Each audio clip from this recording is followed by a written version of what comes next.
Welcome to today's meeting of the Health and Social Care Select Committee at London Borough of Hillingdon. This meeting is being broadcast on the Council's YouTube channel, Hillingdon London. The purpose of this committee is to monitor services provided by health partners and adult social care and review their performance. We also undertake in-depth reviews, witness sessions on specific topics and submit our findings to the decision-making cabinet. My name is Councillor Nick Denys and I'm the chair of this committee. Before we start, I have some important housekeeping for everyone present. Please ensure that any mobile phones around you are on silent. We're not expecting a fire drill, so if the fire alarm does go off, please follow Nicky out of the building. Please keep your microphones muted when you aren't speaking, then unmute to speak. As chair, I will call on those to speak during the meeting. It's worth noting that some councillors on this committee may be using devices to access agendas and papers for the meeting. So I'm now going to move on to the agenda. Do you have any apologies for absence? Chair, there are no apologies for absence today. Okay, well, I would like to welcome Councillor Hagger to our committee, who's come onto our committee to replace Councillor Cawthorne, who's been elevated to Mayor, though Councillor Cawthorne has assured me he will be watching this.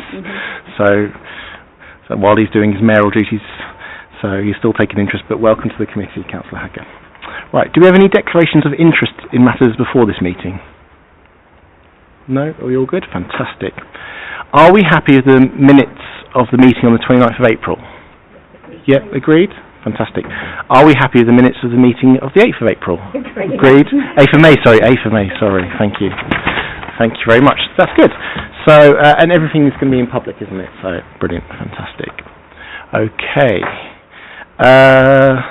So we come on to our first item, which is the Hillingdon Hospital redevelopment. So we have Jason Sees, Deputy Chief Executive of the Hillingdon Hospital Trust. And I think, are you involved in Chelsea and Westminster now as well, Jason? Yeah. Yeah.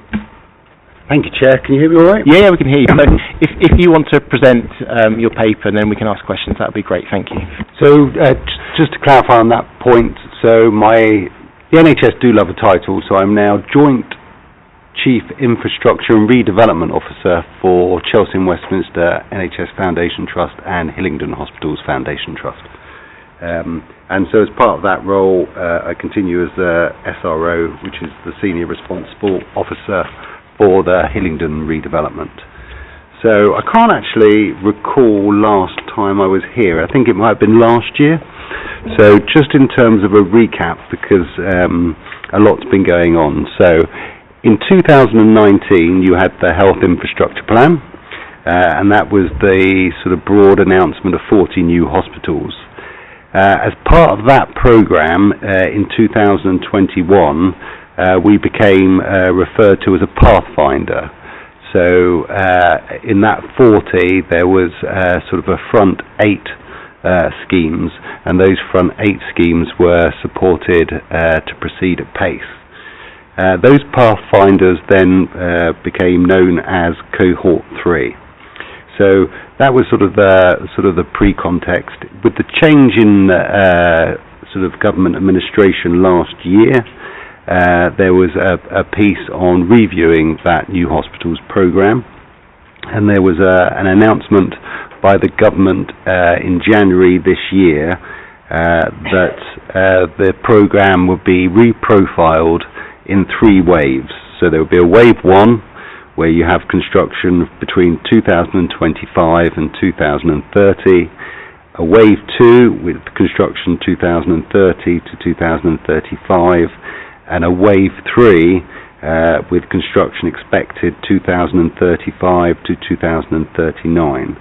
I think it's a testament to probably all colleagues in this room and all the support of our sort of local population and stakeholders. Hillingdon was announced in wave 1. And in sort of just the context for wave 1, the vast majority of the schemes that announced were the RAC hospitals. So it's those hospitals that have aerated concrete and are sort of labelled as a priority to be rebuilt. So apart from the wave 1 piece of the RAC hospitals, there was Milton Keynes, which is a smaller build, Manchester, which is a bigger build, and Hillingdon. So I'd like to just probably say to everybody, thank you for all the ongoing support. So in that context, we are, in the paper as sort of outlined, now working through those next stages.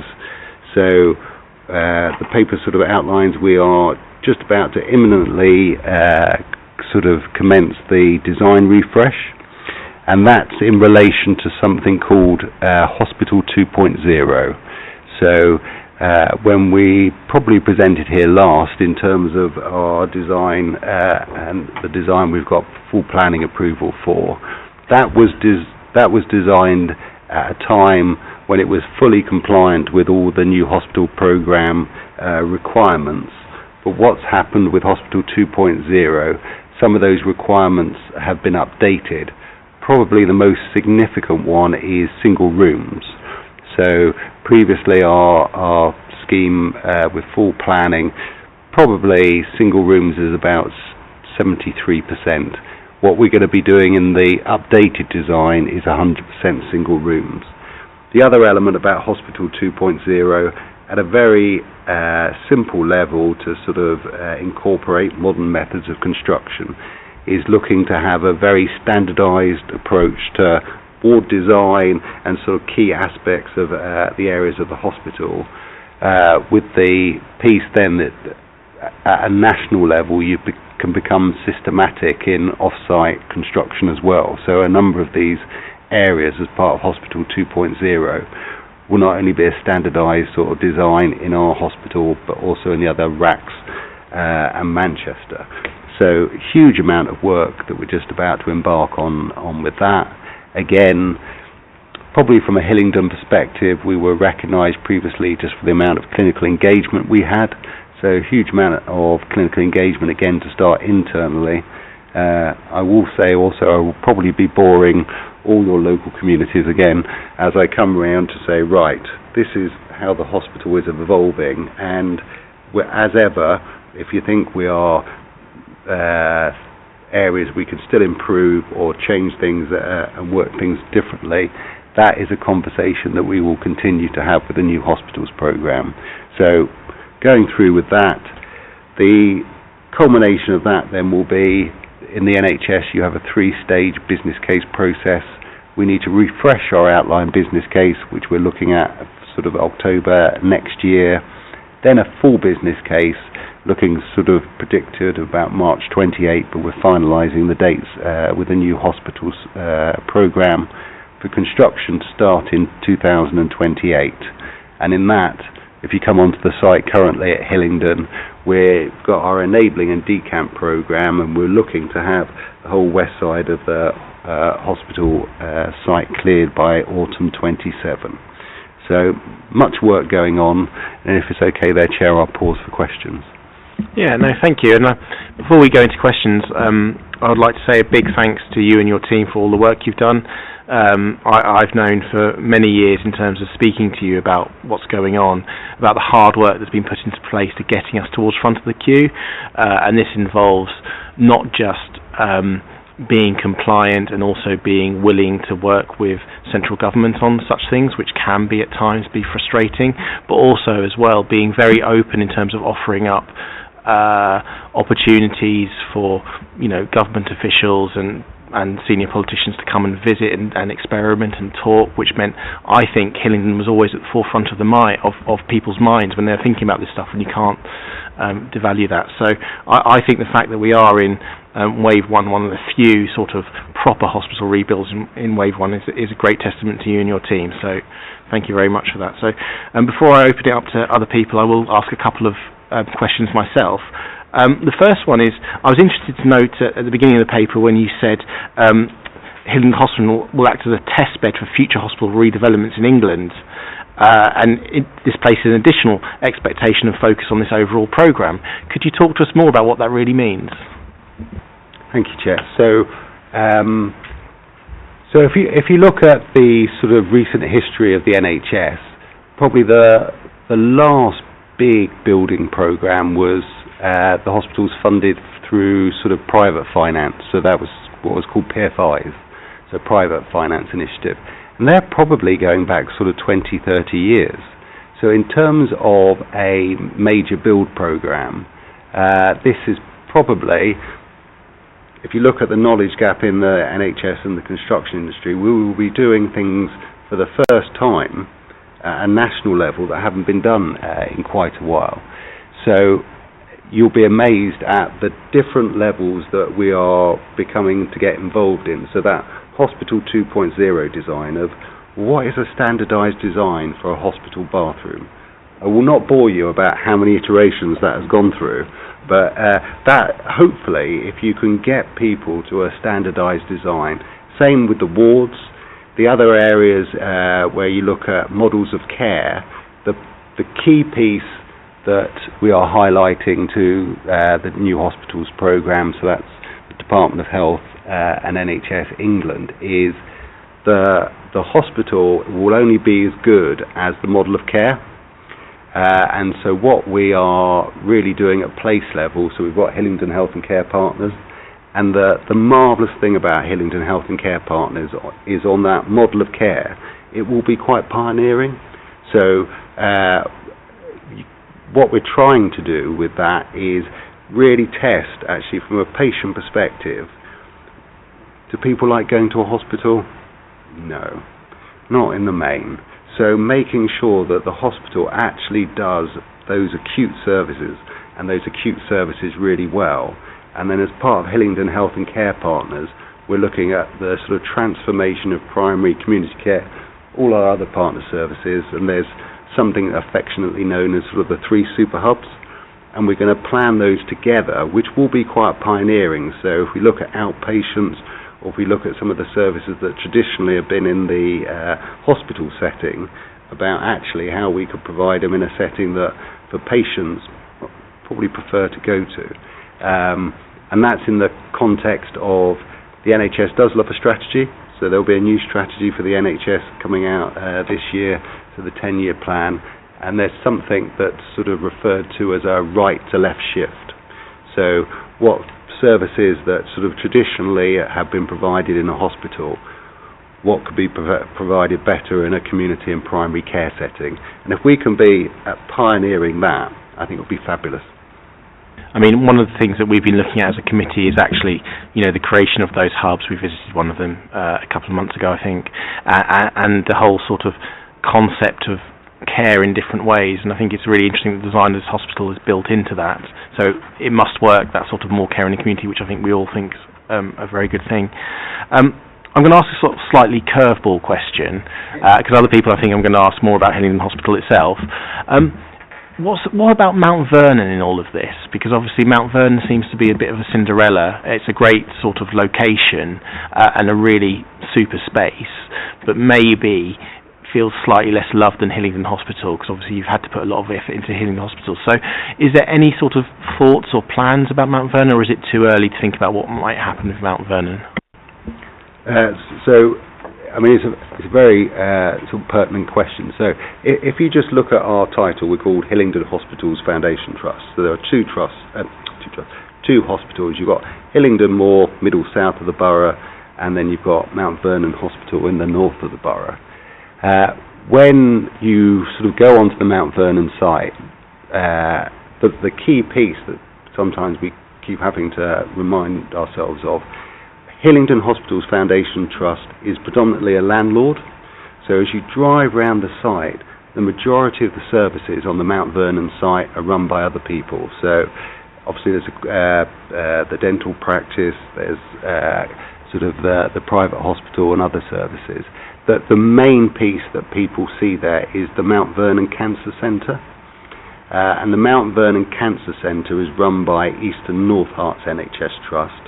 There are proposals potentially for it to transfer to another provider, but the main piece for them is trying to work out the long-term future of the Mount Vernon Cancer Centre in terms of they are looking at an option that is probably not going to be the Mount Vernon site, and whether they can rebuild a new cancer centre on another site. So lots of work going on there. From a Hillingdon perspective, and the enabling and decant plan I referred to earlier, actually as part of our enabling and decant, we've been using in terms of that site clearance Mount Vernon more. So we've got some corporate services. So when you talk about back office, our finance department, our HR department have moved over to the Mount Vernon site in the last few years, and there's been some temporary moves of clinical services up there to to help us free the site. So lots going on. To answer your question in a direct way, the key piece then about how you build on that narrative is we then need to sit down with partners and everybody else and just look at the long-term master plan of that site. And that is a piece of work we haven't started yet, but I think with Mount Vernon Cancer Centre becoming clearer, hopefully, in terms of their next steps, I think it's something we can proceed on shortly. Fantastic. And when you do, obviously, we'll be interested to sort of be involved in that. So, thank you. Councillor Martin. Hi, Jason. Hi. Under the previous government, the hospital seemed ready to go sort of a couple of years ago. I was in a residents' meeting with the new MP for Uxbridge and South Ruislip late last year, and he indicated to the residents that the hospital was not ready, the funding wasn't in place, it had never been in place at that point of the change of government. So it's good news to see the hospital that's now changed and it's going to open in phase 1. But what sort of delay has that led to the services at Hillingdon?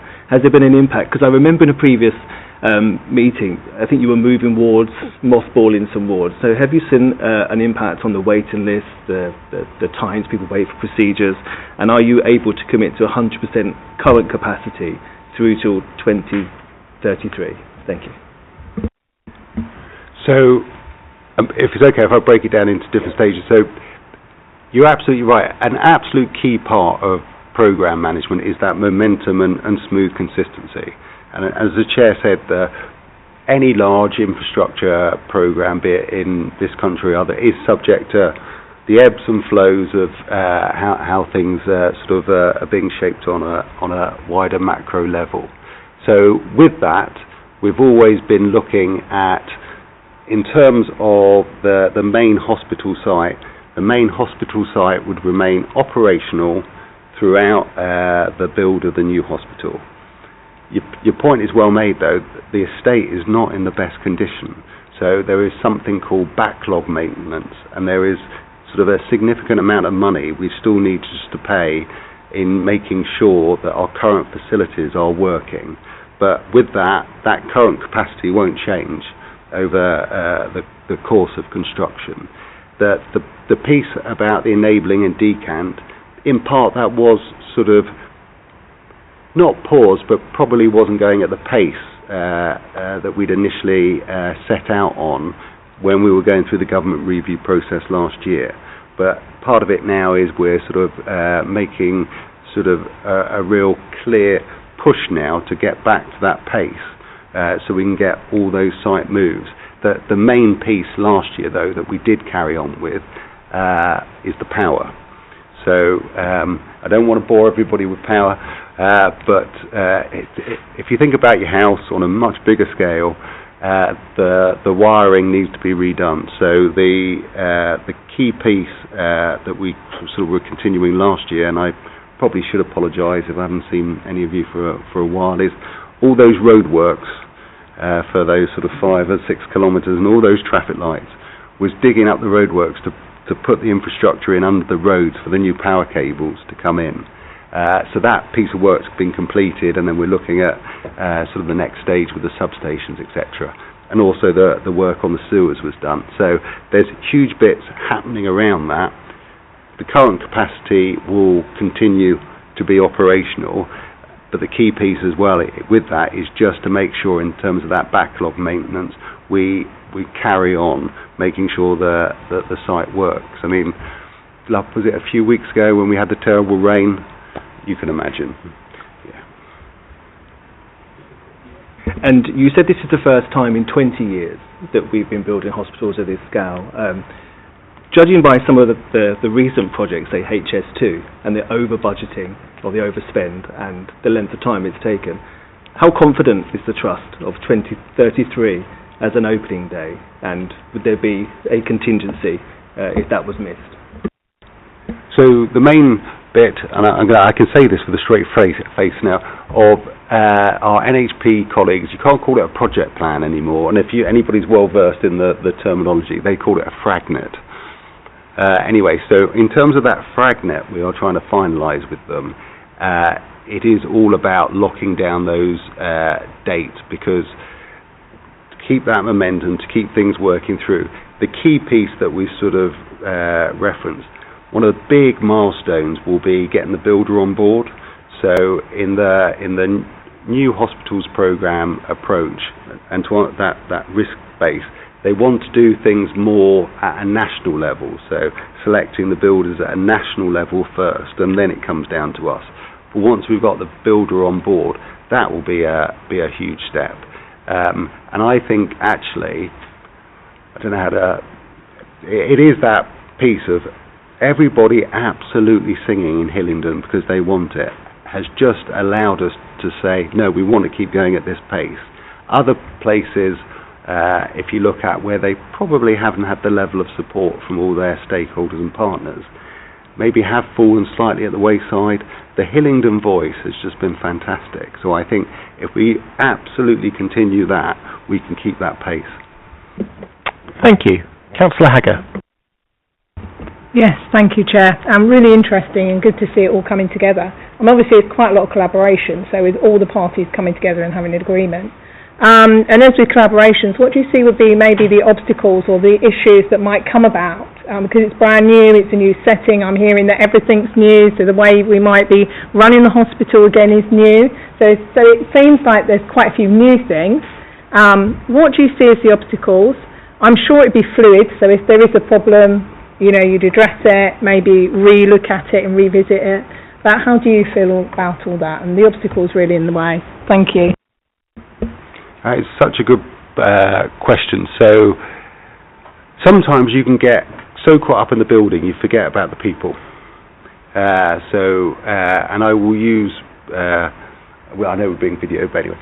So if you look at in East London, you've got something called the Royal London Hospital in Whitechapel, and in part with things like that, everybody got caught so much up in technology. The lifts were out of sort of Star Wars. They were marvellous, but from a member of staff perspective, geez. And it's things like that of you need to absolutely take your staff with you, and in terms of that transformation as you're working up to doing the previous question of how you maintain the capacity you've currently got, so people working and everybody's blooming busy, but making sure people have got the time out as well to get to know their new ways of working. Because again, if you take the Royal London as an example, most English hospitals that you go to are everybody's sort of just used to long walks horizontally. Everybody's just used to, you walk and walk and walk, but you're on the same level. More in European, and what we on that one, the Royal London, everything was up and across. Travel time was less, but it's just people becoming comfortable with, well, actually this person needs to get somewhere and they're very, very sick, feeling comfortable in a lift. So we had a number of elements such as that. So there is a real need in those sort of year prior to opening to make sure people have the time to get used to the building. And you do mock-ups, and then previous to that, I don't know if anybody's had a chance to go down to Brighton recently. They're one of the few hospitals that's sort of been built in the last sort of 10 years. They had all these whizzy goggles, sort of the 3D sort of layouts for staff to really get familiar in the planning stage, and then letting people have that time out when they open up. And then realistically, your point about capacity earlier, when you open, you're not probably going to be going as fast as you were previously for those first few months, because it's just unrealistic as people can get to know things. Thank you. Councillor Punja.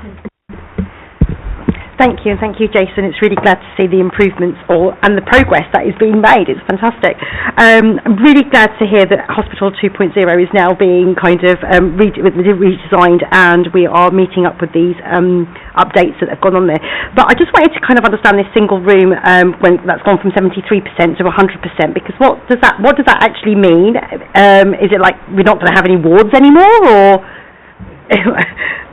My fault then for explaining it really, really badly. So if you walk into many hospitals now, you probably see bays, and you can have bays of 4, you can have bays of 8, but there will be some single rooms on a ward as well. The Hospital 2.0 model is when you walk on a ward, I think we're back to 32 bedded wards, but every bedroom will be single rooms, and that, so primarily, if you look at that, that is fantastic for infection prevention and control.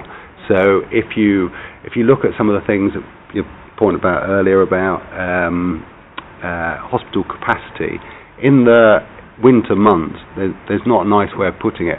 Things like diarrhea and vomiting, if you have open areas, it does spread a lot more if you're really stringent with infection prevention and control. And that takes down capacity. If you've got single rooms, it obviously is a lot easier to manage. The other piece that,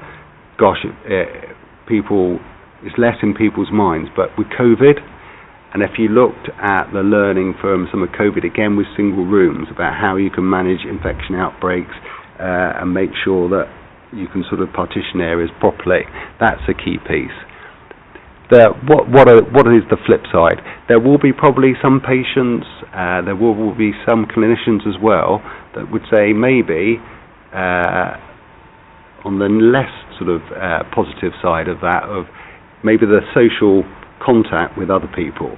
So particularly if you sort of think care of the elderly ward where you have a bay and people can talk. So there are elements, and your point about those models of care and how you set things up. If you are in 100% single rooms, how you also ensure that there's social interaction as well. Okay. Yeah. Sorry, and how would you ensure that? Because that was one of my next questions. So that's in the hospital. So as you design your hospital wards, is to make sure that there are areas so that patients can work through it. Same with the rehab areas. There's all these areas that you just need to sort of think of, make sure that people have that social connection as well. Thank you. Okay, God. So Councillor Punja has one more. Councillor Bells wants to ask, and then I'm going to shut it down unless anybody else. Yep. Okay, that's fine. Okay, then we'll move on to the next item. So one more from Councillor Punja, then Councillor Bells. Okay. And I was really interested in what you were talking about in terms of the standardisation, and what I understood from what you were saying in terms of the construction, it was almost house kind of construction, in that it's off-site construction that then gets assembled on-site. Is that correct? And is that what's going to happen, and how that can deliver mass scale almost?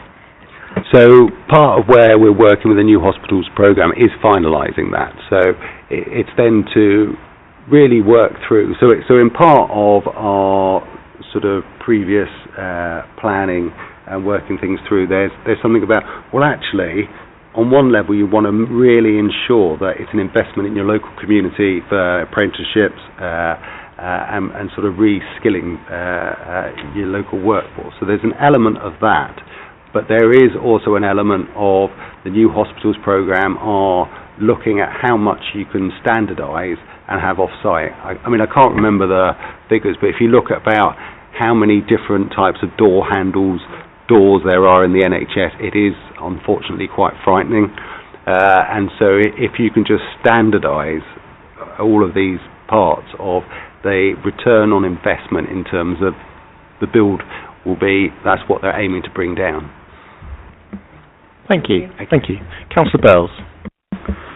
Thank you, Chair. And thank you for your presentation. Someone who was born in Hillingdon Hospital many, many years ago, when it was partly huts and everything. Be welcome. I'm just interested about your links with the business society and the university. You mentioned in your report that you're connecting with Brunel University as key partners, etc. Can you expand on that a bit more? So our Estates and Facilities Department have got sort of a sort of research partnership with Brunel about sort of new ways of working and working its way through. The other elements which we haven't finalised yet, but I think education and training. So if you think about how the NHS works in terms of training staff about how we can work more closely with them. So they've opened a sort of I think it's a non-NHS medical school a few years ago, but how we can work more closely with them on some of those innovative models of care. The other point, if you look at the skill base up at Brunel, is that they do have building experts there, and so bringing those in of just checking what we're doing. So we're gearing up again. We will hopefully link up with the Vice Chancellor about looking at what the opportunities are again. Thank you. Okay, thank you, Jason. Obviously, if any form of sort of consultation on any of the aspects of Hillingdon 2.0, we'll be interested in that, as well as the Mount Vernon stuff. And I imagine we'll see you again at some point soonish. I mean, certainly, I imagine October 2026 would be a very good time when the outline business case submission goes through. But obviously, if anything else is of importance, then if you come back to us, that'd be great. Thank you. Oh, yes, yeah. And if anybody wants to come down, meet the team, spend more time with us, I mean, we can bore you on Hospital 2.0. There is just, you wouldn't believe how much information there is. So there is, and if you want to have a tour so you can see how the site's changing, just get in contact with me. So let's do that as a committee, for those who are interested. I mean, I'm quite interested in the 3D glasses if they ever turn up. But beyond that, let's do. I mean, obviously, if you can speak to Nikki and we can organise a tour for those who are interested, that'd be really great. Thank you. Brilliant. Great, good stuff. Okay, thanks. Right, so we'll move on to our next agenda item. Oh, yes. Jason, you can obviously leave if you want to. So, I mean, you can. I know you can. you can stay if you wish. I mean, you're very welcome. But okay, so we're going to move on to item 7, which is the adult social care early intervention and prevention investigation that we're doing, and this is the third witness session. So what I'd like to do is I'd like to hand over to Gary Collier, our health and social care integration manager, to sort of help run this part, because we've got a lot of speakers. When you speak, if you could just introduce yourself, so people here and who are watching know what's that. But so Gary. Thank you, Chair. As you say, this is the third witness session for this review. Previous witness sessions have discussed the fact that we were in the process of commissioning a number of key contracts that would actually form part of our approach to supporting the independence of our residents and preventing or delaying the escalation of need and therefore the increase in demand on statutory services. The opportunity that the committee has today is to look at two of those services in more detail: the information, advice, guidance and wellbeing support service, and the mental health early intervention and prevention programme. The third service, the carer support service contract, to remind the committee that it was agreed that this would be deferred until your meeting in October, which will align then with the annual review report on support services for carers. What I would suggest, Chair, with your permission for this meeting, if we take the Hillingdon Advice Partnership presentation first, and I will look once Julian has had the opportunity to do his presentation. I will say a few words about the contract monitoring process, and then the committee to have the opportunity to ask questions, and then we take mental health services afterwards. That sounds like a really good way to proceed, so very happy with that. I will have to apologise in advance, because there will be the slight technical hitch of actually changing custody of the clicker as we go through. Maybe we need clicker 2.0 or something. But no, excellent. That sounds like a good way forward, so very happy to proceed on that basis. So if, with your permission, Chair, I would suggest we invite Julian from Age UK to present. Hi, thank you, Chair. I'm Julian Lloyd. I'm Chief Exec of Age UK, Hillingdon, Harrow and Brent, and joined my colleague Baljit, who's the Chief Exec of Nucleus Legal Advice Centre. But I'll be running through the slides and just giving a bit of an overview to the committee about the new Hillingdon Advice Partnership and how we're structured and the services that we're going to provide. So just to begin with, I've got a few slides just to run through. So the service is essentially for Hillingdon residents over the age of 18 through to end of life, and we provide information advice and guidance on a wide range of topics. I've listed here some of the more common areas, but the service certainly won't be limited to these areas. And we're sort of looking at predominantly welfare benefits. We're looking at housing, finances and debt, etc. And really looking, as Gary said, at services that complement the services that are provided by the local authority, and looking at how we can empower and sort of provide residents with the tools to be resilient and to lead a good quality and level of life. So the partnership is it's led by AGK Hillingdon, Harrow and Brent, and we've got a consortium of partners who are working with us. AGK locally, you'll be reasonably familiar, I hope, with the services that we provide for older residents, and information advice is really core and to the heart of the services that we provide.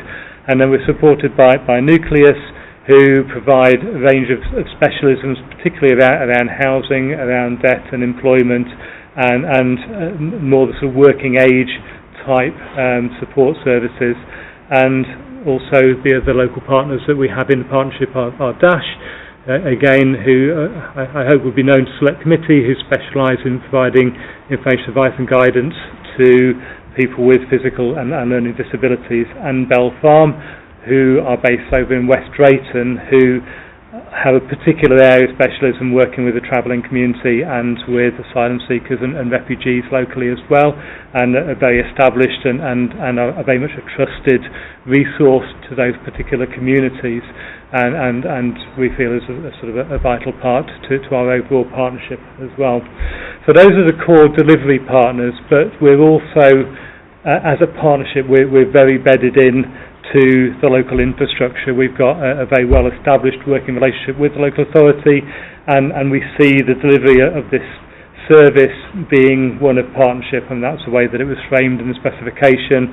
That's the way that we put together our proposal, and very much the sort of spirit that we've launched the service is working in partnership with the local authority. But we're also bedded in with the wider infrastructure, with the wider third sector. We're a founding member, so the AGK is a founding member, and DASH are of H4all and 3ST, which are the sort of almost become the sort of infrastructure and the bonding sort of organisation for the third sector within the borough. But we're also signed up members to the Hillingdon Health and Care Partnership as well, and as a VCS we are fully integrated not only with the local authority but also with health partners and with the new neighbourhood developments in particular that Jason was referring to. We're very much sort of bedded into those structures as well.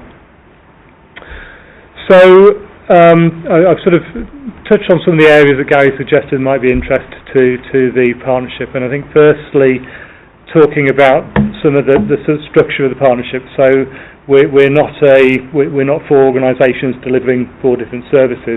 We're very much delivering as a partnership and as a single service. We're working on a single client management system. We'll be working on Salesforce. We're working on a single IT system. We're fully integrated and really using technology to be able to deliver a coherent service and to optimise the capacity that we have, because it's an open access service, so we're expecting high levels of demand, and we've developed a structure that will enable us to deal with that as effectively as we can. So we've got a single entry system into the service via our website through a web form which feeds directly into our CRM, so people can fill in their details, which will populate, save our staff having to write up notes, etc. So it will populate our CRM, and we will allocate cases out through a central triage system to partners across the organisation. But the advice workers within that partnership will work as a fully integrated team. Our base for that integrated team will be the Hillingdon office, the AGK office, but we'll be delivering services across the borough through a range of outreach points as well. We've got telephone service is our second point of access, so we've got a digital point of access, we've got telephone access. That will be provided 9 to 5 Monday to Friday, but we've also got agreement from Age UK National that we can use the Age UK National helpline as a spillover for that service as well. So rather than hitting an answer machine at 9 o'clock, we've actually got extended hour provision, so we'll be able to divert the phone line to provide an 8 till 7 service 365 days a year, that people will be able to speak to a real person, and again, those referrals, if they're simple, will be dealt with there, otherwise they'll be signposted down and they'll be picked up locally again. And we're looking at developing a range of face-to-face, so we recognise as well that some people, some residents do require face-to-face support, and we need to use our resource effectively, so where people can receive the advice and guidance they need digitally or by phone, then we will utilise that, but where people do need face-to-face, we will be providing that as well through a range of surgeries. And what we put in a proposition, and what we're hoping to agree with council, is to be using the libraries potentially for that, as well as a range of other community resources around how we deliver locally. And then next, really, how we manage demand over the lifetime of the contract, and I suppose that's potentially the biggest challenge. We've got a finite resource, that there's a good investment that the council has made in this service, but we still are seeing increasing demand year on year in the borough. We're seeing that across the partnership. So we've looked at the service design in terms of how we manage that demand, and first on there, as a reference, is really looking at how we utilise technology to reduce administration within the service, and incorporating AI within that as well, so trying to reduce the administrative burden of staff, and looking at automatic note-taking, transcription of phone calls, and face-to-face calls as well, to cut down on the writing of notes that staff have to undertake. We're looking at building our volunteer base as well, and really integrating volunteers into the model, and using volunteers in our call centre, but also supporting face-to-face provision. And that's already part of our advice provision locally, but we're looking to develop and build on that, and bring in more volunteers as part of the service.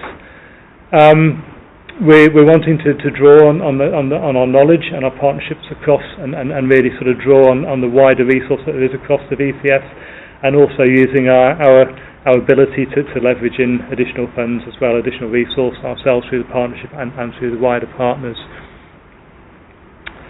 In terms of sort of challenges and opportunities, because it's open access, there will be peaks and troughs in demand, and predominantly peaks. And there will be external factors that will drive that, and we've developed a service that we think can respond to that. Those things are outside of our control, but we need to make sure that we've got the capacity to deal with that. And there will be things that we've seen already, last year with the winter fuel payments that sort of drove a spike towards us, certainly Age UK. The changes that have been discussed at the moment around potential changes of eligibility of PIP, some of these sort of national legislative changes can drive demand at a local level. So we need to make sure that we're keeping an eye on that, we're responding, we're flexible with our resource, and looking at how we're dealing with that. The model that we've designed is very much around trying to ensure that people get through to us.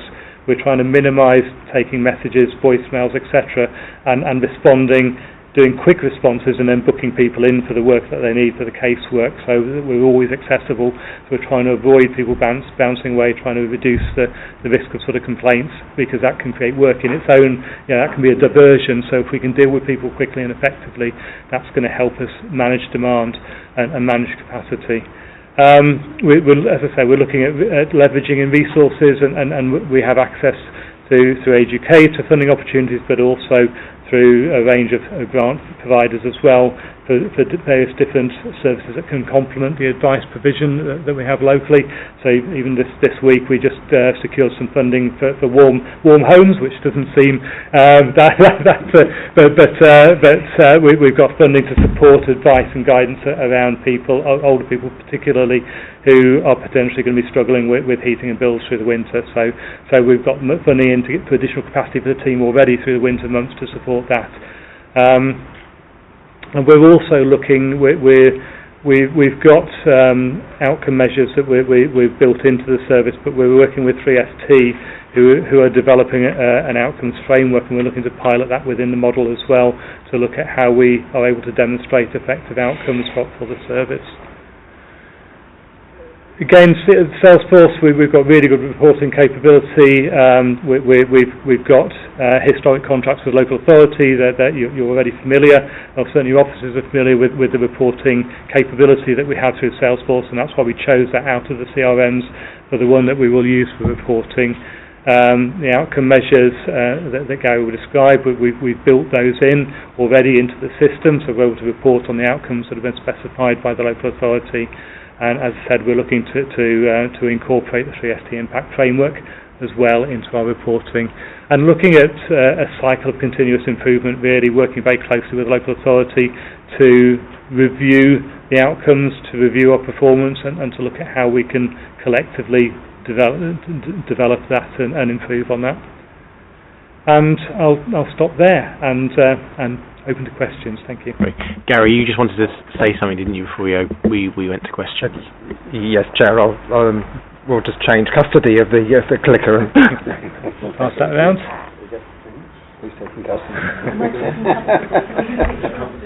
All right. Thank you.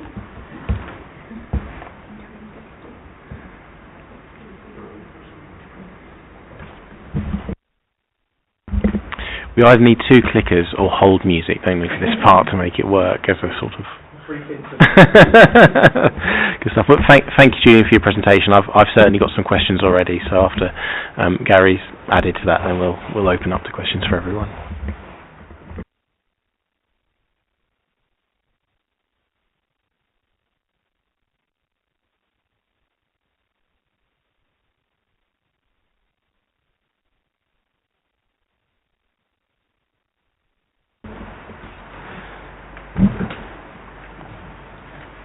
Thank you, Chair. I thought the committee would be interested to know on some of the things about some of the things that we're actually monitoring as part of the contract.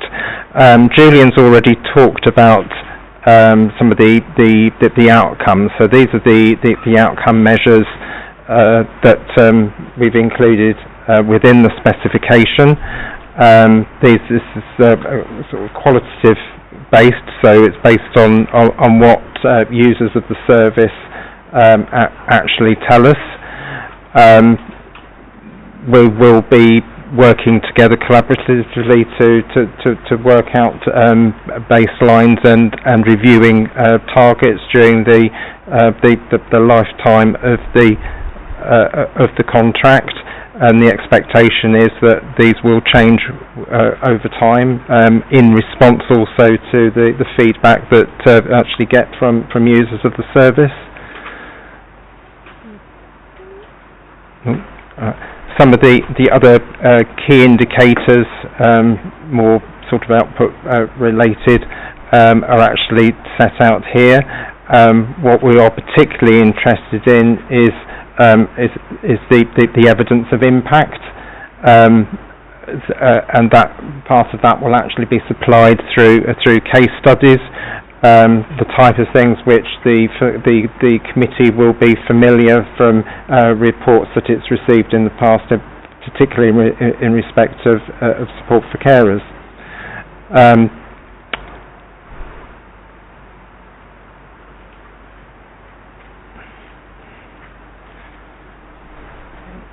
Battery seems to have died, unfortunately. We do have a printout here, so you can carry on. I have more batteries. This is why you're the best governance officer there is in any local government. Do continue, because we do have a printout. The next slide, Chair, actually looks at some of the monitoring arrangements. So the annual value of this contract is £749,000.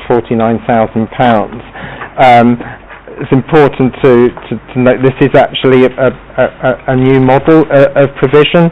It's a new provider with new arrangements. So as a consequence of that, we will actually be having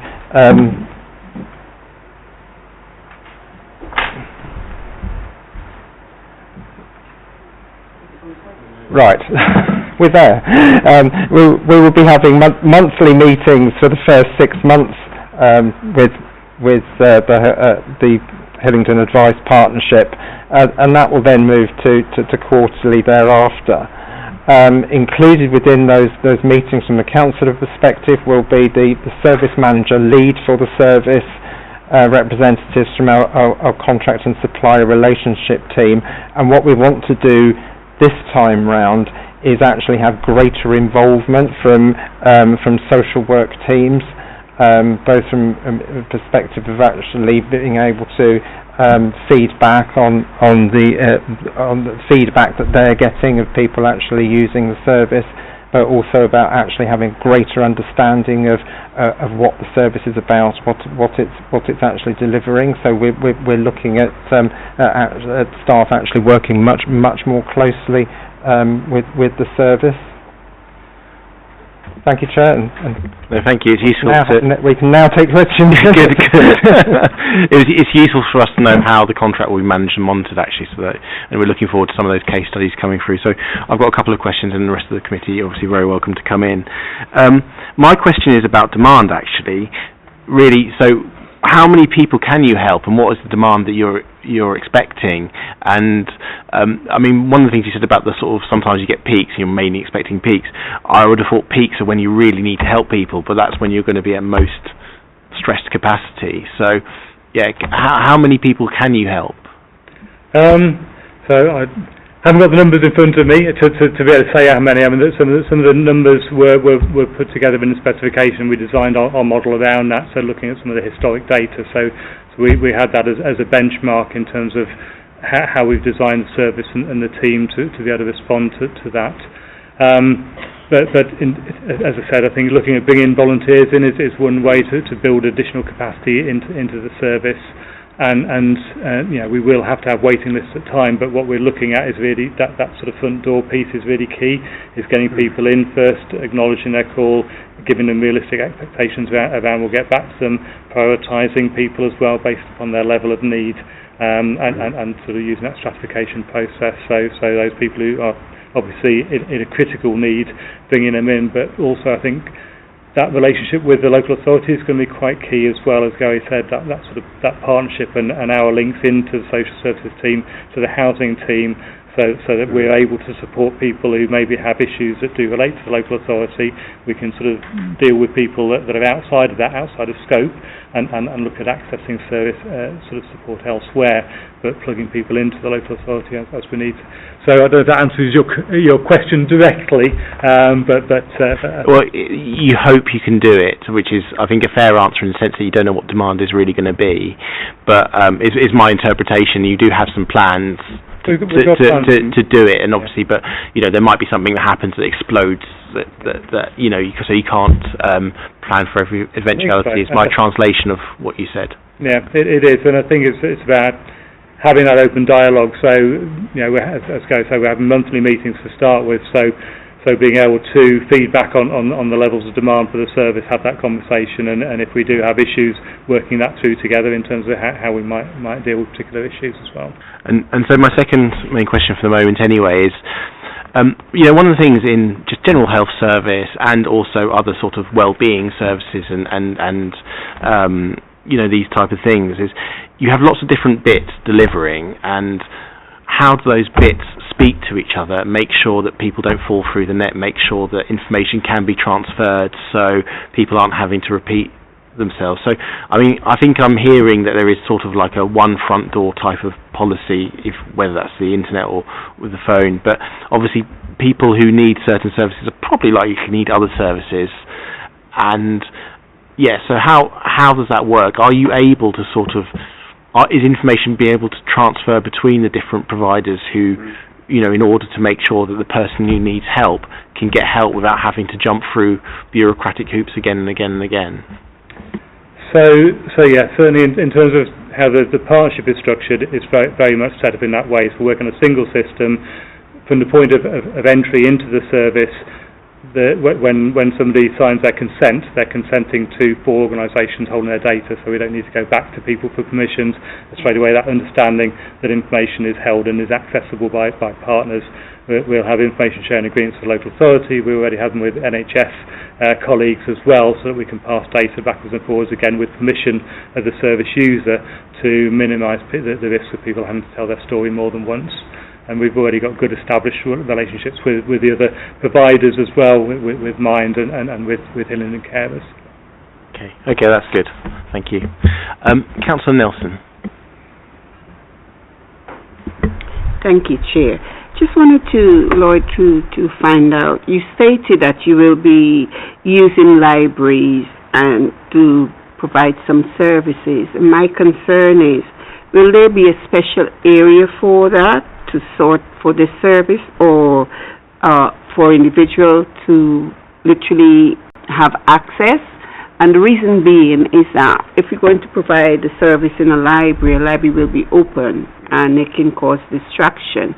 And if there's any member who come in or invited to come there to do a face-to-face, at the same time they can be in crisis. So how will they be able to, how would the library be an area for them to come to? And that is a concern I have. No, and a really good point, and we were discussing that actually only earlier today. So we are looking at mapping out and having conversations with the local authority, because some libraries do have those confidential spaces and some don't. So we would look at the available premises and choose those that offer that opportunity for confidentiality in terms of private meeting rooms, etc., because that is key. Because of the nature of the service, they're going to be bookable appointments, people are going to be sharing confidential information, financial information, and they need to be able to do that in a confidential setting. Thank you. Councillor Martin. Thank you, Chair. I just have 2 small questions, leading on from Councillor Nelson's questions about some residents will need face-to-face meetings, and you mentioned there will be various locations, primarily using libraries. Libraries are not available everywhere, and I'm assuming you'll be using other locations, but I recently got to visit Hillingdon Pride Hub, which uses libraries on a rotating basis, and one of the residents there was travelling from the south in the Heathrow Villages area up to Harefield, where that hub was taking place. And I wonder whether there's any plans for transportation of people or remote service where you can go closer to those people if you can't be near them at the time of crisis when they need the service. So, I mean, we're looking at having outreach at a range of locations around the borough to try and reduce the need to travel. And we'll do that on a rotational basis so that we can look at booking in people into a face-to-face surgery at a location that's convenient to them. And one of the reasons we chose libraries is because they tend to be located at quite good central positions that are on bus routes and quite easy to access locally. There will be situations where somebody maybe needs an urgent face-to-face and that won't necessarily fit into the rota, and we'll just need to deal with that on a case-by-case basis. And just quickly, you mentioned in times of high demand, if there's been some, similar to COVID, I suppose, if times were tricky, that some people would be pushed onto a waiting list. And I'm curious what your understanding is of an acceptable waiting list, and what sort of situations would push people onto a waiting list rather than an appointment sooner.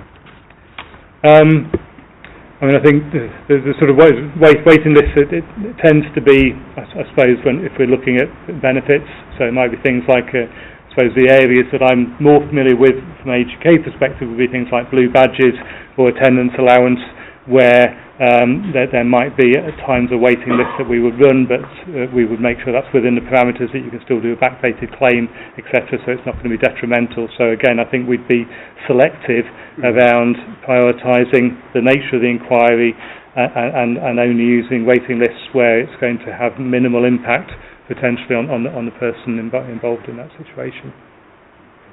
And is there anyone currently on a waiting list, or is the service available today at the point of need? So it's open. It's available at the point of need in terms of people getting access. There is a waiting list for certain pieces of casework at the moment, and that's in part down to we're still in week 3 of delivery and mobilisation, and there's been transfer of staff, transfer of casework, etc. So we're working through that transition process and a little bit of backlog, but we're hoping to clear through that. But in terms of access to the service, people can access, they can get through on the phone lines, they can get through on the web form. Can I just add something to that? Sorry. Yeah, of course. Yeah, go for it. Our model flips that aside. The idea is to have access at web, phone, face-to-face, right at the beginning. And on the first contact to try and assess what the need is. The vulnerability of the individual, it could be language, could be learning difficulty, could be older person, anything like that.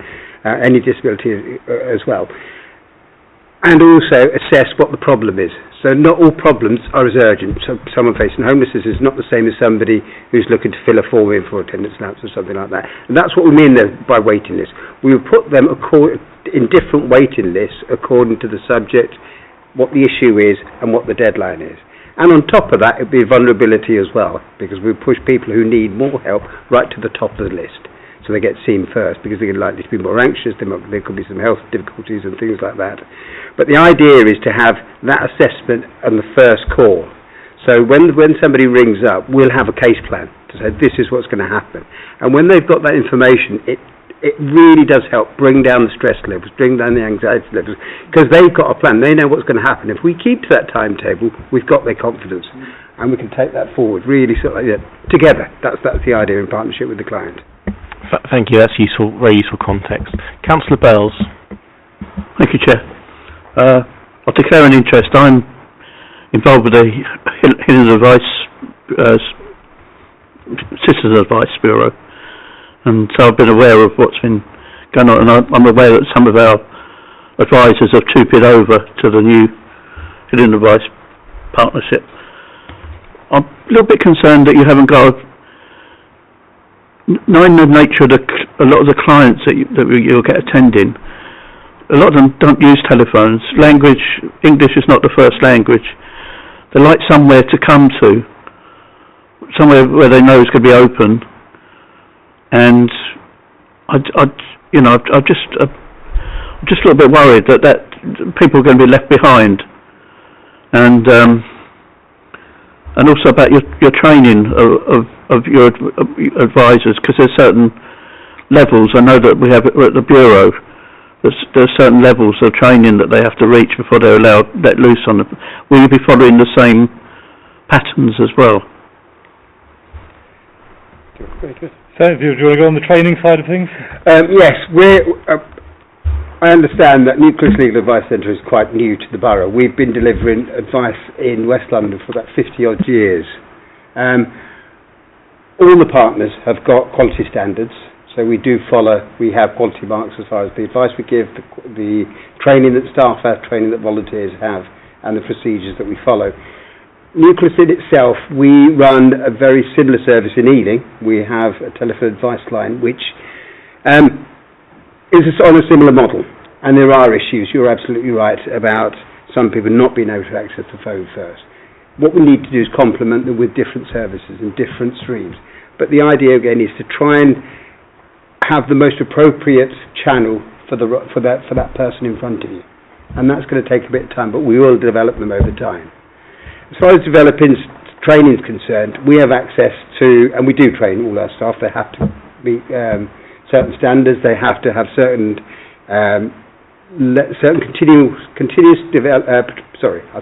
CPD points, continual professional development points.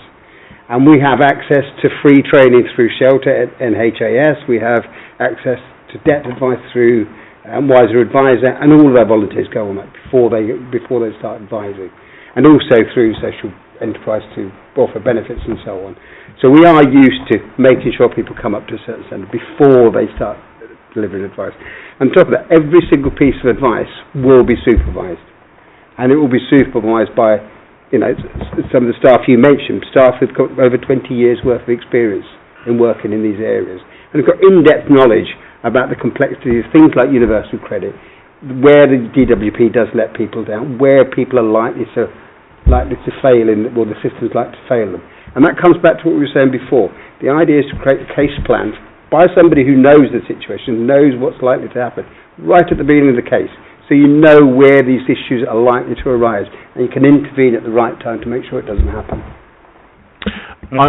I want to delve in a little bit more about what we can do maybe for those who telephone isn't the most obvious way of communicating, or computer, and also added into that actually is how do people know A, that you exist, and B, how they can contact in different ways. So maybe you might not have the full answer straight away, and I appreciate that for right now, but obviously from the previous experience, how can we make sure that those people who possibly some of the most vulnerable people actually can access this service? Yeah. And the face-to-face is a key part of the model, and we will be providing surgeries around the borough as described. And that's the primary mode of operation from Bell Farm is face-to-face, and for the client groups that they serve, that's really the only mechanism that they have confidence with. But what we're looking at is how we manage that. We want to avoid the situation where people are queuing around the corner and getting frustrated and waiting, which is always a risk with face-to-face. So we will be doing that on a bookable system, but we won't be saying it's only if people drop into a face-to-face, we will still be seeing them, but not doing the full assessment, doing that light touch triage and saying, actually, yes, we can make an appointment for you, we can't do the full assessment now, but we can book you in. So we're still seeing people are going away satisfied, they know who they're seeing, where they're seeing them, etc.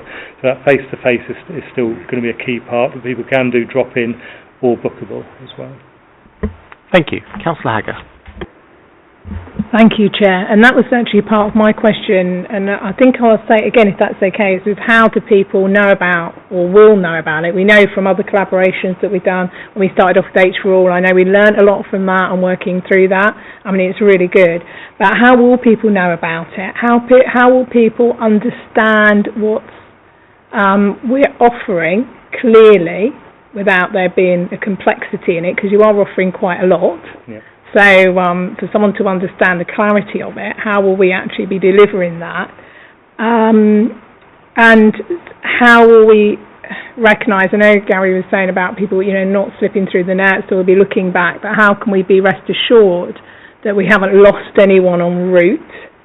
And the other thing is, I presume we have already told H4All, because obviously they're part of the collaboration, and they obviously tell all the other charities and the small groups. I mean, we haven't heard of it yet, but I presume that it's going out in their media coverage, yeah? Yep.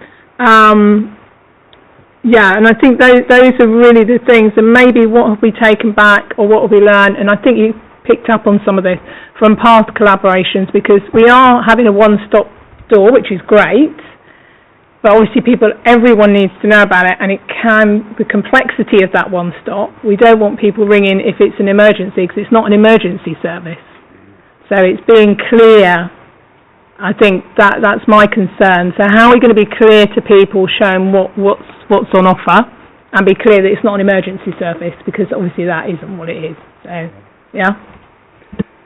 So, as you've seen, we've created a new brand, a new identity for the partnership, and rightly, that's new. We need to socialise that locally, and we've got a regular communications plan that we've been updating weekly with the local authority, and we're sort of moving that through phases. So we've been looking at how we promote that, the launch of the brand.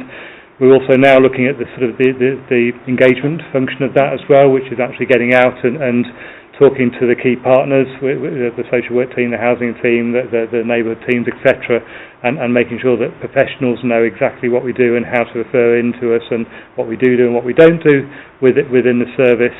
And I think key going forward is also going to be our relationship with Citizens Advice, and we've actually got, I think, despite the changes, got a really good working relationship with Citizens Advice, liaising very closely with Mark, the interim chair there.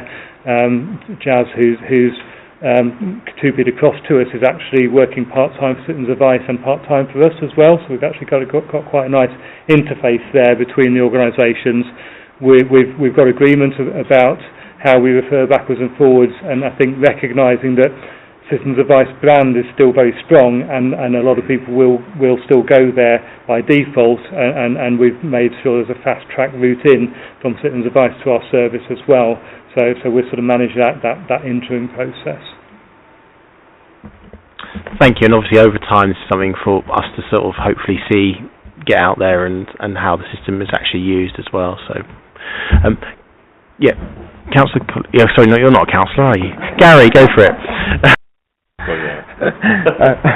I was just saying, Chair, that around the comms plan, I think we didn't make the committee aware that the contract only actually became operational as the 2nd of June, so it is very, very recent. So it's a case of actually building that up incrementally. Thank you. So the last question on this point will be or questions maybe from Councillor Punja, and then we'll move on to Hillingdon Mind, who have been very patiently sitting here waiting for their turn. So Councillor Punja. Thank you. I was interested in your CRM system, because obviously that has to mean that everybody's working towards on the same CRM system, which you did say so. But what mitigations have you got for issues? Because I know Salesforce quite well, and I know the problems that Salesforce can come up with as well. So just wanted to know what mitigations, because you're obviously dealing at a mass bulk load of information that will go onto the CRM system. And the other question that I had was, I do appreciate that you're only into this 3 weeks, but I do hope that actually a comms plan is developed and actually being implemented as we speak, because there's no point waiting 6 months for a comms plan to start. So just kind of those two questions. Thanks. So to start on the comms plan, so absolutely assurance that we are working on that, but as Gary mentioned, we only went live on the 2nd of June, and it was important that we didn't put anything out before then, because people were using existing services, so we could only begin promoting it a couple of weeks ago. But we do have a full communications plan in process, and that's evolving. On the Salesforce side, it's very established. We've moved over to Salesforce, I think 3 years ago now, so we're very established on it. We've certainly well through a lot of the teething programs, teething issues, and we're bringing partners onto our system. So it's established, it's set up, and a lot of those potential issues are dealt with. We've got a robust training program in place for new staff coming onto the system to ensure that they're using it effectively. Thank you. So, Gary, if we can move on now to the next part of our presentation. Thank you. Chair, if I may, would you be happy for Julian and Balgit to leave, should they wish to do so? Yeah, definitely. Sorry, yes, you're very welcome to leave if you wish to. We do look forward to sort of finding out more information in 6 months to a year, maybe about how things are embedding. So, thank you for coming to speak to us. Chair, I would actually recommend, if you say come back to the committee in a year's time. I think that would be a really good idea if you could come back to the committee in a year's time just to report on how it's been. So that'd be very good. Thanks.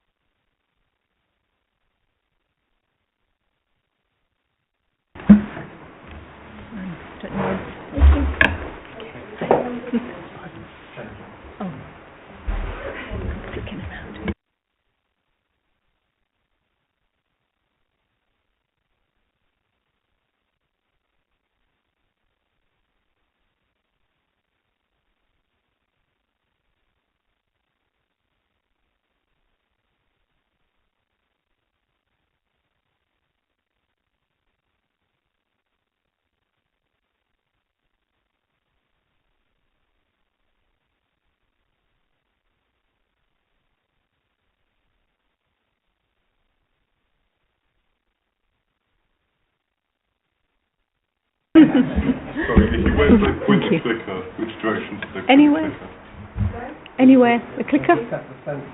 Yeah. Okay. Right, okay.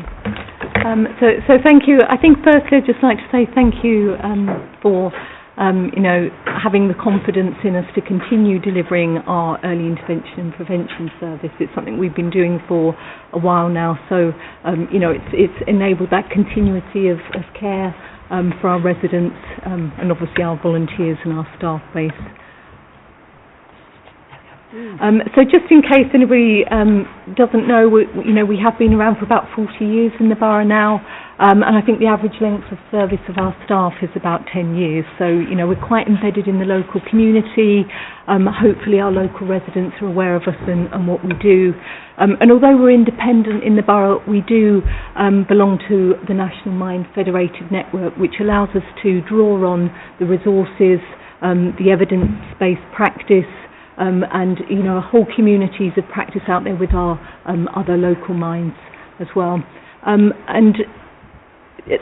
Although it says 5,000, there's, you know, more or less 5,000 local residents that we support annually, and we support people with a wide range of mental health issues, not necessarily people who have that diagnosis, but that wide range, you know, mild anxiety and depression through to some people with quite severe and enduring issues. And really importantly as well, we have an ethos of peer support and co-production, and recently just won a national award for our workforce and volunteer programme. So just a little bit of background there.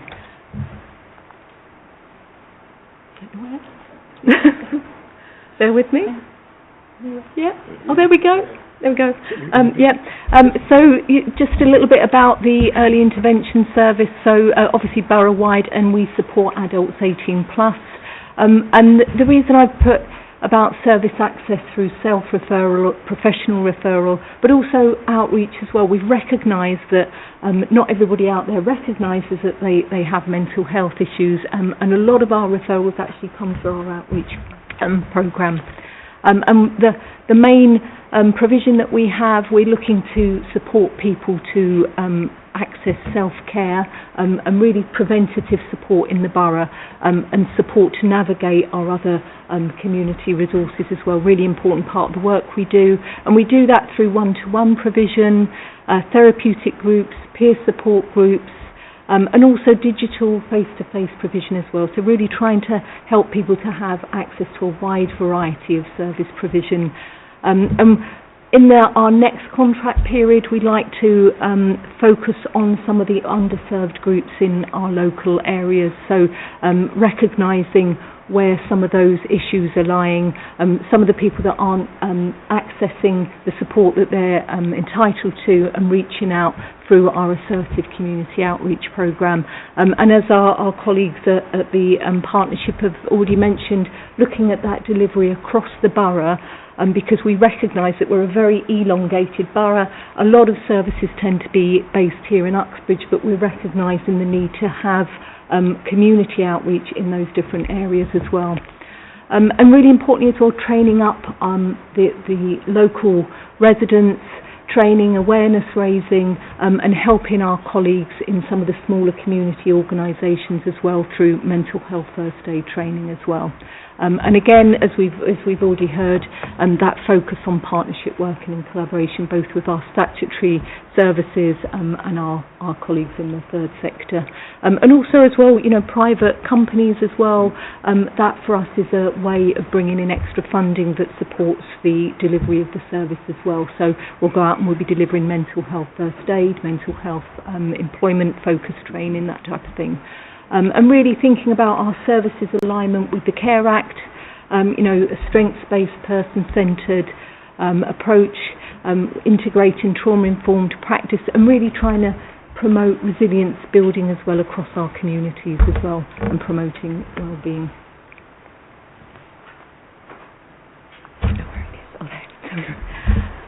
So I think I've gone past one, sorry. Go ahead of yourself. There we go. Sorry.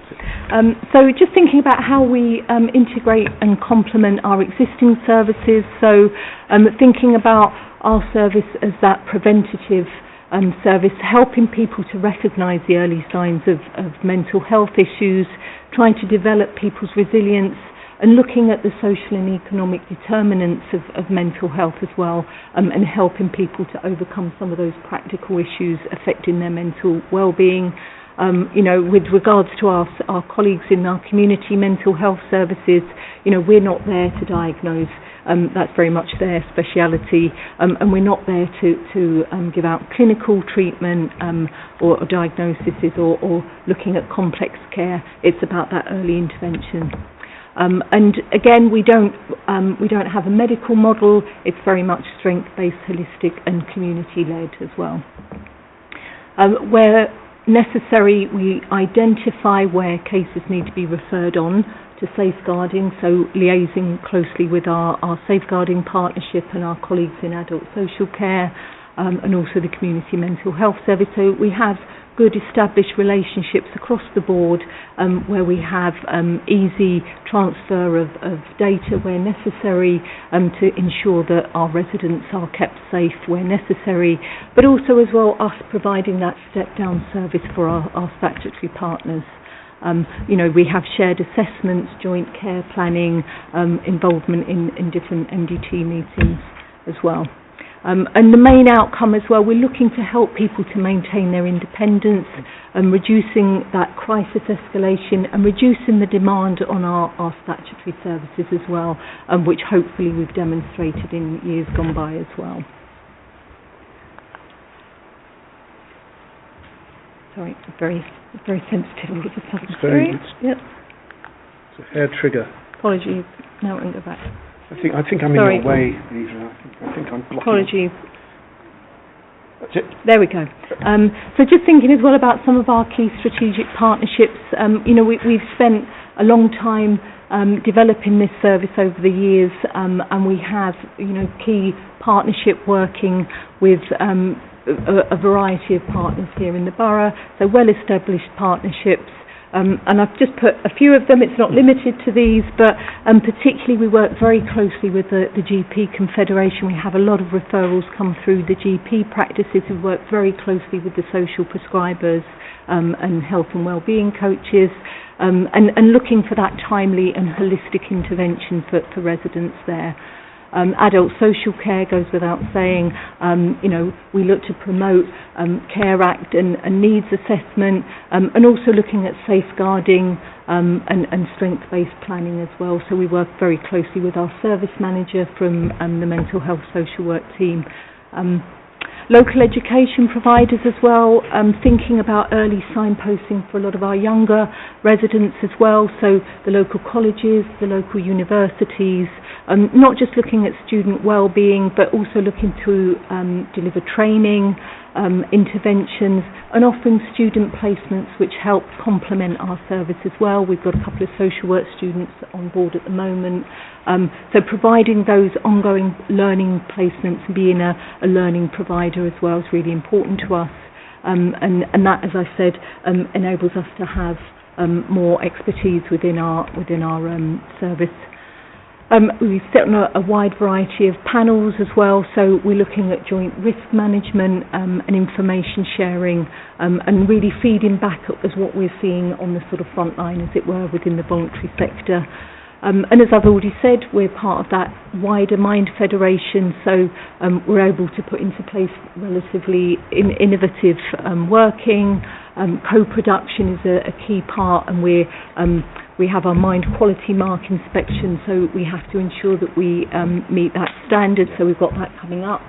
As I said, we won an award for our workforce and volunteering programme.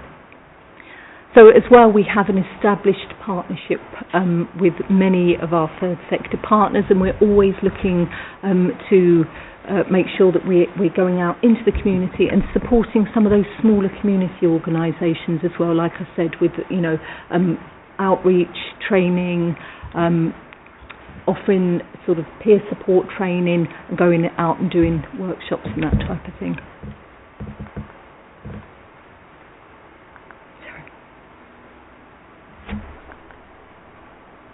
Apologies. It's very sensitive. I think Tracy's broken before you left. Yeah. So apologies. Doing so well. And then I keep losing where I am with the thing. Back. Okay. Okay, so it's the next forward. one. There we go. So I won't read through all of this, but just thinking about some of the innovative approaches that we've put into place already, and we're continuing. So really important for us as well to help people access what's already on their doorstep. So we've developed a program of nature-based interventions, so something called forest therapy, but even just encouraging walking, gardening, access to ecotherapy as well. We work very closely with a couple of the local parks to make sure people are aware that, we've got wonderful green spaces in the borough. Let's get out there and use them and think about the positive effect that has on our well-being. Also looking as well at, it's very fast-paced, it's developing AI models as well. So we're looking, as we've heard from our colleagues, looking into the use of AI in an ethical and safe manner as well. Thinking about the GDPR element of that, but looking at how we can use that within our own service to be more efficient. And where possible as well, we try to upskill our service users. We recognise that a lot of people in our community unfortunately don't use IT, and we don't want them to be left behind, so we always ensure that our provision covers accessible resources, not just IT based as well, because a lot of our service users don't even have smartphones. So we do have a wonderful programme with some volunteer mentors who actually work on a one-to-one basis with people to actually upskill them and help them, particularly important at the moment with the transfer to universal credit as well. We're seeing that affecting a lot of our service users. So as I said as well, community hubs, pop-ins around the borough as well, so making sure that we are as accessible as possible moving forward as well, and not just based solely in Uxbridge as well. That's key. And as I've said, culturally targeted outreach. We have an ongoing programme with several established community groups as well. As well, we're trying to make sure that the approach that we take is holistic, recognising for some people life skills that are an issue, so thinking about helping them with employment, and I'll hand over to you in a minute, Gordon. Employment, a key part of the provision is employment support, and supporting people back into meaningful employment activities, training, that type of thing as well. And that joint work as well to share data as well across sectors. So some of the innovation that we've put into place. Service provision there, again I won't read through it all, but just to highlight as well the integration of this service with our existing services like counselling, our serious mental illness support service, which promotes health access for people with mental health, severe mental health issues, and an integration with our existing carers project as well. Really important to think about supporting the families and those around the person that's experiencing mental health issues. So health promotion, carers, peer support, some key elements of our service provision. Again, won't read through all of those, but the reason that we have our group activities, that's based on feedback from people that they want accessible activities as a stepping stone back into the community, so giving them the confidence to then go on and move on to an access community provision. But it also provides an opportunity for us to be perhaps more efficient, because we can deliver workshops, training, sessions to a wider number of people, but also again in a preventative capacity, people will access our provision and we're able to actually pick up when people are having issues at an early stage. We'll often notice, won't we, that people are experiencing difficulties, and it gives them an opportunity to then approach us and share perhaps some of their issues, and again part of that early intervention strategy. Sorry. Oh, there I go again, sorry. So I think, so we're down onto this. So I know you're going to talk a little bit about the outcomes. The reason that we've implemented the triangle outcomes measurement tools is because they're an evidence-based tool. They also enable us to have a framework to support people through their journey of change. Perhaps you might be able to add something to using it on the front line, as it were. But it also enables us to measure outcomes and track outcomes through that journey of change process. and also as a service to be able to look and see within the 10 life areas that it covers, where are there issues remaining, where do we perhaps have to review service provision to support people. For example, in the past we've noticed that the use of time needed sort of work, as it were, so that's where we strengthened our employment support. And it might be that, for example, we need to look at addictions and work closely with our partners around addictions. It really does help us to have that service review. We also use the GAD7 and PHQ9 just as a risk management tool and to assess people's mental health when they come into the service as well, and that highlights when we need to escalate and risk management as well. Service user surveys and case studies, as we've already mentioned as well. You know, as part of our agreement with Mind, we have to complete and put into place feedback methods, and service user surveys are a way that we do that throughout the year.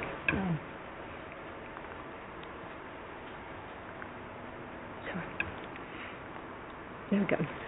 So just thinking about some of the opportunities that we've already seen and we continue to see as we go along, we're seeing much more, you know, that this implementation of AI to analyse data and to help with perhaps as well developing those targeted interventions as well.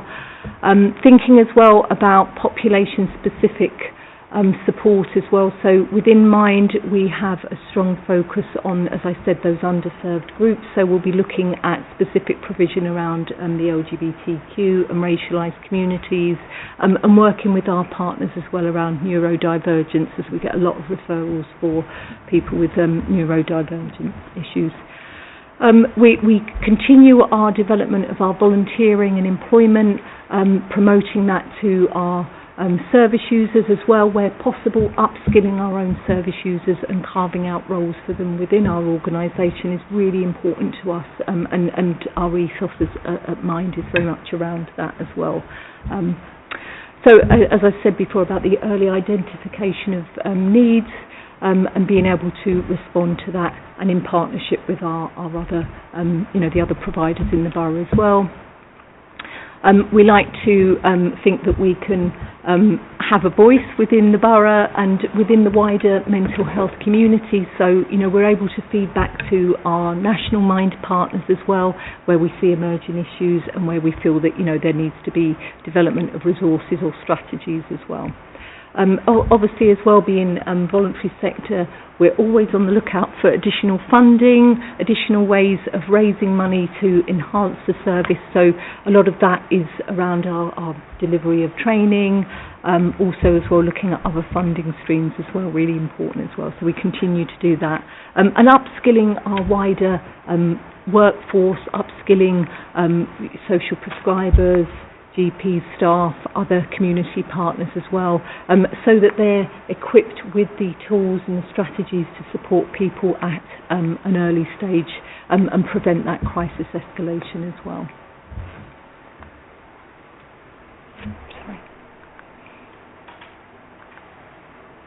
Again, similar challenges as we've already heard. You know, we're always seeing high volumes of need within the service. We're seeing the impact of some of the changes to benefits causing anxieties within our service users. So it's about being able to respond and look at ways that we can promote resilience as well, because we understand that for some people accessing services, there are waiting lists. So as much as we can, we're promoting self-help resources, and again trying to build resilience, and increasing our volunteer base as well. I think that that's a key strategy that we have, to be able to provide a larger service to people as well. As I said, we're seeing increased demand due to those housing and benefits issues, so it's really good to know that we have the advice partnership, a valuable resource to be able to refer into. Digital exclusion, for many of our service users, digital exclusion, as I said, is key, although we've literally just heard that we may be getting things like donated laptops from an organisation, so thinking about how we can upskill and support people to develop the IT confidence as well. And although we are seeing improvements through the use of AI, it's just making sure that we're working ethically, and data security as well is key as well with the use of AI. Workforce pressures, as we've already heard, finding volunteers can be challenging, but we have developed a way of carving out roles for people and really trying to offer that supervision and support across the board. So I think that's probably there. That's probably it. That's probably it, I think. Yeah, I think so. Just very briefly. Okay. Very briefly. I'm aware of the time, so very briefly. And I think one of the things that we've found, as I said, was to enhance our group provision as well, to offer a wider access to our services, and really that triage system as well that we've already heard, because sometimes we can have people that are in abject crisis, so we do have to ensure that they get timely access to services. And we do that through our triage process as well, but really trying to promote that resilience in our community, guided self-help, accessing what we already have available through Mind and our partners as well. So I think that's it. Obviously we'll answer any questions you have, because we're doing this on a daily basis, an hourly basis, minute by minute. So anything you need to ask us, we can elaborate on. We definitely will have questions. I have a couple others as well, but I think, Gary, do you want to sort of come in on something before we came to questions? Chair, what I was going to suggest is, rather than put the presentation up, because I believe that members have actually received the information, just to make a couple of points really that provided the committee with examples of the outcomes, performance indicators and performance measures are actually reflected in the contract. In terms of monitoring arrangements, slightly different situation with the Mind service compared to the Hillingdon Advice Partnership, to an annual value of 230,000 a year, but we have an established provider with an established delivery model. So on that basis, we feel that there's actually less support actually required. So monitoring arrangements are based on quarterly meetings. Again, Evelyn explained some of the information that's provided, and again the emphasis on the provision of case studies as examples of evidence of difference. Similar approach to the Hillingdon Advice Partnership. The lead is at service manager level, and again we will be seeking to involve more sort of operational staff in understanding how the service is actually operating and reporting on feedback. Thank you, Chair. Okay, thank you. So I'm going to, as it's sort of a bit later, it's warm, I'm going to cut to the chase and ask my big main question straight away. So we're doing a report into early intervention and prevention, and one of the things that I have picked up in other reports that I've done is, with mental health, the earlier the intervention, the better you have a chance of improving the situation, is always what I've found. So in terms of the report we're going to be doing, if you could give us a wish list of to make early intervention and prevention happen better in the mental health sphere in Hillingdon, what do you think would be some good ideas for us to put in our report? Obviously, we'll choose if we put them into our report or not, but literally, this is the thing I'm really looking for. So, this is your chance to tell us. Oh, God, where do we start? Nikki? Gordon? You're on the front line, so I wonder if you can come up with something. I'll reply. So my name's Gordon Milne. I'm a mental health support officer at Hillingdon Mind, but I'm also a peer support worker. And very briefly, I'm here because I had an absolute mental breakdown about 8 years ago. I was introduced to Evelyn by my caseworker at CNWL, and I became a volunteer at Hillingdon Mind about 5 years ago. And when a role on the staff became available, I applied for that. So as a peer of our clients, of our service users, and I'm not the only peer at Hillingdon Mind, it's a peer-led culture. I know that people need to talk about their mental health problems without inhibition or any sense of stigma. That's it. So my wish list is a budget so that we can have more people who are proud to wear their Mind lanyards. So one way I advertise Mind is when people come up to me in Uxbridge. You know, some of them are my service users, some of them are our service users, others aren't. And I'm quite proud I'm very proud of working at Hillingdon Mind. It's the best job I've ever had. But in order to do it better, we need a channel with which to express our sincere voice, that we encourage people to talk. Okay. Hope that answers your question. That does. I have a slight challenge on that. Then I'll come to you, Nikki. And so, in terms of obviously budgets are tight everywhere, aren't there? Choices are having to be made everywhere across every single public service. We know that completely. So, is there a way of evidencing that better budget spent on early intervention could actually increase, better outcomes earlier, which would reduce budgets later on? I think I'm just thinking in terms of if we are to put a recommendation in the report saying more money should go into, having people who can, talk and listen and help at an earlier stage, and that will help, which sounds very logical to me.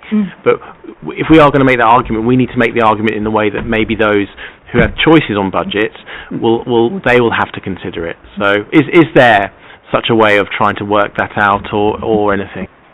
I think one of the ways that we've tried to sort of overcome this issue of getting people to talk is to go out and offer training, because I think the other thing is it's okay to encourage people to talk, but then you need to know, not necessarily what the answer is, but how to respond, I think, is the key thing as well, which can be tricky, can't it? It can be tricky. And I think that by going out and being able to offer training within the community is key, so that people feel confident talking about their mental health, are able to respond safely as well, and ensuring that they know where to get support as well. Or they know what to do if somebody's in crisis. Yeah. That's. And I think as well the fact that we work closely together to help people overcome those practical those social determinants of mental health issue, I think is key as well. So that joined up working, because it's all very well, people can have mental health issues for a wide variety of reasons, and I think sometimes unless you actually help them sort out those practical issues, you're not going to be able to. Yeah. Okay, so Nikki, I'm going to let you sort of answer the question, and I'll go to other committee members to ask questions as well. So, what are your thoughts on this topic? Well, if you whip out your magic wand, I would say it would be reducing the waiting lists of services across the board, really, because we have a lot of residents come to us with complex issues, range of different difficulties from housing, mental health, physical health, and we're left holding these people that have all these different issues, and sometimes we don't have the resources to be able to provide that support. So when we do the necessary referrals, signposting, we're having to wait for them to receive that right support. We're cradling these cases to make sure their mental health is maintained or improved, and sometimes it can be quite difficult to continue that support, isn't it? So in essence, obviously you can help, but if somebody really is their mental health is being really impacted by the fact they don't have a permanent place that they can call home, no matter how much you help, if there is a delay in the system over there, that really isn't going to help. I mean, I suppose my sort of follow on from that is, and maybe it's not something you could answer straight away, but if you could come back to us, it'd be very interesting. I mean, do you sort of capture maybe which services are slow and having most impact? Because I think for me, it'd be really interesting to know that actually, yes, there are delays here, and here, but actually the delays here are really causing big problems that we can't get over, but the delays over here, not great, but we can sort of mitigate them both. That sort of information, I think, for me is really interesting because might try and help targeting resources. If that information is possible for you to sort of think about, we'd be very interested in that. Okay, brilliant, thank you. So, okay, I'm going to go to the rest of the committee now.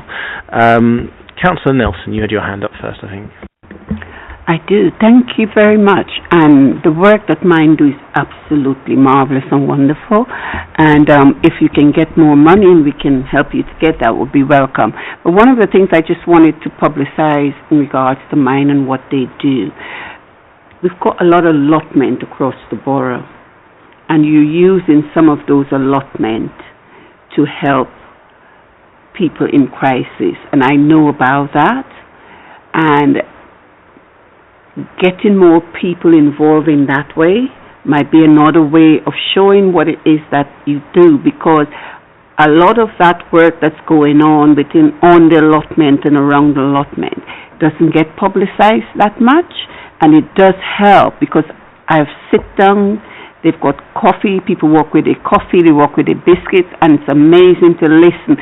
Just the way that people just have that conversation and are listening ears does help. So I just wanted you to know about that, because we've got allotment where that is really, really being worked upon. Thank you for that. Councillor Punja. Equally, thank you so much for the work that you do in our borough. Extremely valued. I just have a little bit of interest in the demographics that come to mind and the specific trends that you might see, because whilst we're providing all of these services, which are absolutely fantastic, but I just kind of, that access to service and access to points is quite important, I feel. And so do the demographics and trends kind of shape what you're doing, and how do you look at the trends or the demographics and kind of go, well, what are we missing as well? Yeah. Thank you. So just thinking about our, the demographics of people who use our service, they, quite representative of the borough. So that's key to helping us understand, who is actually coming in, where do we need to put in a little bit of extra work, shall I say. One of the things that we've seen at the moment is a rise in asylum seekers from the hotels. And that's been very challenging because we don't have a lot of resources, I'll be honest with you, and I know that that's a key problem actually across services. We're very much involved with REAP and the mental health meetings that we have there. But what we're looking to do is to try to go to our National Mind colleagues and say, look, we've got this issue, we're trying to develop resources in community languages, you've got more money than we have, can you provide this for us as an example, and also thinking about, as I said, what's going on across our own federation as well, because there's been some work going into targeting young people, LGBT communities as well. So drawing on what's already working out there to implement that in the borough where we feel there's a lack of resources. But as well, as I said, trying to get out into the community and as Councillor Nelson said as well, trying to enhance our profile as well, and helping people access what's already in the community as well, I think is key. So if I could just quickly add something even. So, and one thing that we're endeavouring to do is just physically outreach and do a bit of networking, a bit of business development, and find venues perhaps in other parts of the borough outside Uxbridge where we can collaborate. So, for example, there's an art centre in West Drayton, Southlands Art Centre. It's a lovely venue. It's at the south of the borough. We're working with them where we have a space which they are allowing us to use, and in return we're providing mental health support for their staff as well as for the people who come there, and we're hosting workshops there, and we're looking for other locations in other parts of the borough which we can use, where we can collaborate, by we can be present, where we can be available as a sort of clinic once a week to take, queries from people, and in return invite people who can't make it across the borough to attend some of the stuff we do where they are. So that's an ongoing thing, but we're looking for the venues, and we're also looking for support from the mothership to provide us with cultural resources, so we can spread our message in more languages than we can. Can I just add to that as well? Thinking about what's already out there in the borough. Sometimes it seems like it's a simple idea to say, well, we'll go and do a group session down here or a bit of outreach down there. But it's not always that simple, because there's often challenges and barriers to accessing different community venues. That's something I would like to put on my wish list, would be greater collaboration and sharing of community resources. I think that's key as well. Even things like the library, the libraries across the borough, it's all very well, but sometimes, we've been quoted sort of, rental costs and things like that. So I think as much as possible, if we can share resources, key. I think that's something important for us to look at, isn't it, as well, in terms of these recommendations. Councillor Chandel. Thank you, Chair. Thank you for your presentation. I was aware of mine, but I wasn't aware of all the activities that you do, so it's similar to what Councillor Nelson was saying. How do you get referred to these activities? Can I just walk in? Because sometimes loneliness can cause depression, can't it? So if I was interested in your book club, can I just come along to the book club, or is it referred, and how is it advertised? So one of the things that we have to do to maintain a safe space is to have a referral process. However, we do get people say to us, well, can I bring my friend along that's lonely, or I know this person? But what we like to do is sit down with somebody before they attend, just to make sure that we're aware of what their needs are and how we can support them. And that is purely for a safety perspective, maintaining the group safe, because we have had issues in the past where people have sort of dropped in. However, we have a weekly social group on a Wednesday where we will often, unfortunately, we will get people who are, and I say unfortunately because they're lonely, and they'll come along and say, look, can I have a cup of tea? And we try to be as welcoming as possible, but just managing that risk as well. We just have to be careful, because we want it to be a safe space for everybody. Thank you. Councillor Bells. Thank you, Chair. Thank you for your presentation, very interesting. I used to work at Relates, and I know that where appropriate that we would refer people to, and vice versa as well. That you would. Do you work with many other organisations? We do work very closely with a wide range, just because we recognise that we might not be the sort of experts for that person. We there might be a more appropriate organisation, so we'll work closely with many different from many different sort of spheres, different counselling organisations, other local charities, where relevant, because I think it's about us recognising our limitations as well. And also, I was listening to the wireless today, and Heston Bloomer Time was on there talking about his journey, and it's going to get this. There's a TV programme going out tonight, etc. Do you find you get a spike in inquiries after a well-known person has? Often, we have had that in the past, definitely. Yeah, and you can cope with. Yeah. I think as well, we do have backing from our national team as well, so we have an emotional support line that's available for people, and an information line, so where appropriate it might be that we're again signposting to some of our national resources. And if I could just very briefly add a point, Councillor, to if we are referring somebody else on to another resource, it's important for all of us to make the person know that they're not being fobbed off, that they are being listened to, that their needs are important. And so when we do refer somebody on, we explain that it's because that's the best resource for them. Sometimes people have come to us, and we were talking about IT earlier, they can't get through, they can't use the internet. When they actually speak to us, for the first time, they're not necessarily in a good place. They're frustrated. They're angry. And once we listen to them, we speak to them, and we realise that perhaps they need help with their relationship rather than, or whatever it is, then we are very happy to refer them on to the other organisations we're happy to be in partnership with. But we do make sure that the people we're talking to know that they're being listened to and cared for, and that the referral elsewhere is not because we're fobbing them off. That's part of what we do, and that's a very important part of what we do when we do make referrals. Yeah, that's very important. Right, last question on this session to Councillor Hagger. Thank you. First of all, congratulations on your award as well. Mine's been amazing. I think we're such an asset to have you in our borough. We really are, after all the years, it's been really good. And thank you also, Gordon, for sharing personally, about your mental health. I think that's so important, and for being brave and bold and doing that. Thank you. That's amazing. So thank you. Well, thank you.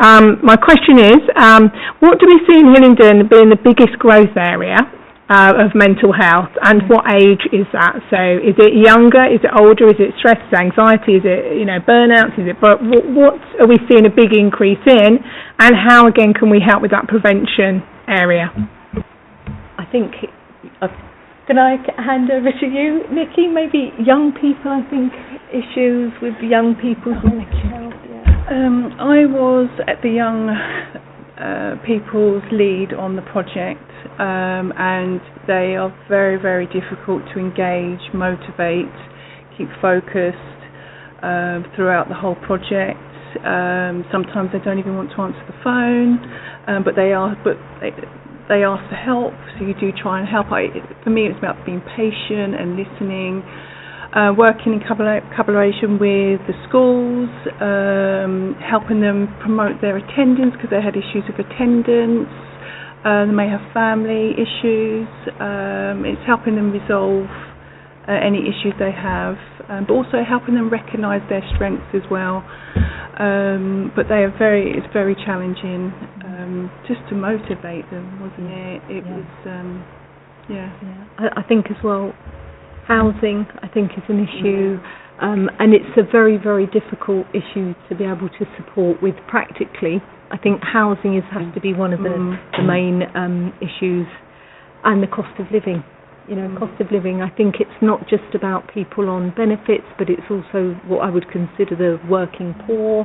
We have a lot of people that are very stressed out about being able to sort of get to the end of the month, so that they're definitely sort of key issues. Anything else, Gordon? Sorry. And a common issue along, I would probably say around 90% of young people that I've seen all had an issue with self-harming. So there was a lack of training within schools and understanding within families around safe harming. So one of my roles is to do direct work with them around that, helping them understand their triggers, in working with them to find better, healthy ways of coping, really. So I just went to that. No. Yeah. And also there's the issue of employment and sort of. We support people who are looking for employment, and in recent times the employment issue, it will have been affected by COVID. So a particular profile who might not have expected to be unemployed may find themselves unemployed. But it's the lack of employment is also evident of a lack of self-regard and confidence and self-belief. So we support people into employment, but the first step is actually to support people in recognising their own worth and their own value before they can make the next step. And people can have been out of work because they've been caring for members of their family, and part of what we do is explain that having looked after a member of your family for 5 years involves some of the decisions that CEOs and small businesses have to do as well on a daily basis, and actually help them realise that what they've been doing is running a project of caring for somebody and negotiating fees of carers and stuff like that, and then they realise that they can transfer the skills. So that's that thing of transferring skills. So, but employment can only come from hope in the first place. Yeah. That's a nice message to end on. There we go. This session. Thank you. So, thank you so much for taking the time to be with us and listen first of all, and then give us an interesting presentation. Obviously, there's some extra information that if you were able to pull together, I think we would find very useful. Any other ideas that you might have, you can very well contact us through Nikki or through Gavin or Gary or whoever. Yeah, good. No, all ideas are good ideas. So, thank you very much. You're free to go now if you wish to. Thank you. I shall hand. Yeah. And Gavin and Gary, you can leave as well, because I don't think the next two items are relevant for you particularly either. So thank you. Good stuff. Right. Where am I? Thank you. So, do we have anything to say on the Cabinet Forward Plan? No? Are we happy to move on from that item? Yep. Brilliant. And then we come to the work programme. So, our next meeting in July, we've got down a single meeting review, and this is on GP coverage and how GPs are working across Hillingdon. Obviously an issue that sort of comes up many times in other areas. So are we still happy to proceed with that? Yeah. Good, thank you. Good stuff. And then when we get to September, we're going to be looking heavily at the budget and what's going on in the adult social care budget. So that's useful. We've got some other updates. So yeah, happy with both of those. Are we happy? Yeah, Nikki. Chair, members, just so you're aware, I mentioned previously about budget training, scrutiny training. We were unable to get it scheduled for June, but we have managed to get it. I think we're having it on the 10th of September. Information will be coming out to members about this in due course, but it will be before our September meeting, which will be the next time we actually get a report on the budget. Okay, well that'll be super useful, thank you.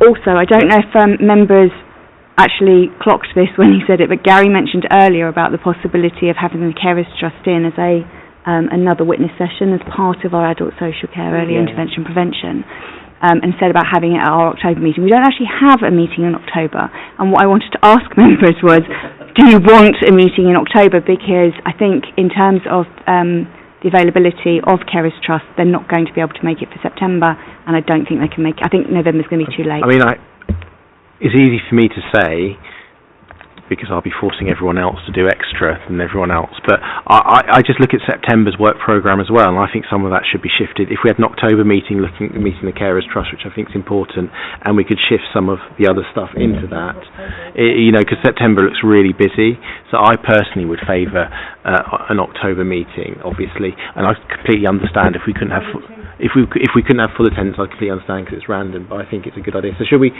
try and find a date that we can all do, and if a couple of us can't, then that's okay, but let's go for an October meeting. I will send a message out to members, identify some possible dates where there aren't other meetings on, and see where the best date would be.